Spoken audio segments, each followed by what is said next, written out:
In my first book, you should be familiar with good bacteria versus bad bacteria. And for those of you who don't have my book is called Beauty and the Gut.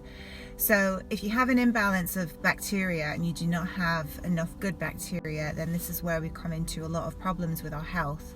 So we have to get the balance of good bacteria versus bad bacteria in the right balance. So lately I've been talking about estrogen dominance, which a lot of females are familiar with because of the symptoms, which I did in a previous video, which you can go back and watch. So from all the research and studies that we do on hormones, they have found that if you have too much bad bacteria inside of your gut, then you are also going to have too much estrogen dominance. So you have to rebalance the gut. And I'm not going to go into every single detail in this post because all of the information is in my first book, but it is about your diet and what you are feeding yourself with on a regular basis. So in my first book, I talk about sugar and dairy and of course alcohol and gluten, the feeders of inflammation and also the feeders of, in some cases, estrogen dominance, especially dairy products, which I'm always saying for females, if you have estrogen dominance, you need to remove the dairy.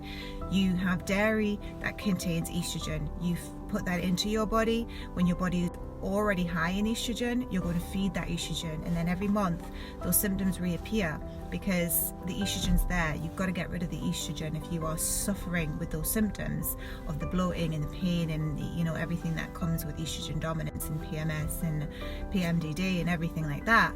So think about your bacteria of the gut. I can't stress this enough. I'm always repeating myself in these videos because it comes back just how healthy is your gut microbiome. So I see one-on-one clients, mainly females with hormone health, and it is always going into the gut health because there's gut dysbiosis or there is irritable bowel syndrome, or some cases there might be irritable bowel disease, but there is always some kind of a gut dysbiosis, small intestinal bacterial overgrowth, and the diet is not, there's not enough fiber in the diet, there's too much processed food, and alcohol. Ladies, if you have estrogen dominance and you don't want the symptoms, your estrogen filters through the liver. What damages the liver? Alcohol. So if you really want to sort your hormones out, alcohol does need to be ideally removed. Of course, I'm not telling you to remove it if you like a little drink now and then, but think about it for your hormones. How much alcohol do you drink on a regular basis? And if you're happy feeling the way you are, then it's your body. But the underlying root causes of estrogen dominance comes from, number one, your gut health. The second one is the liver.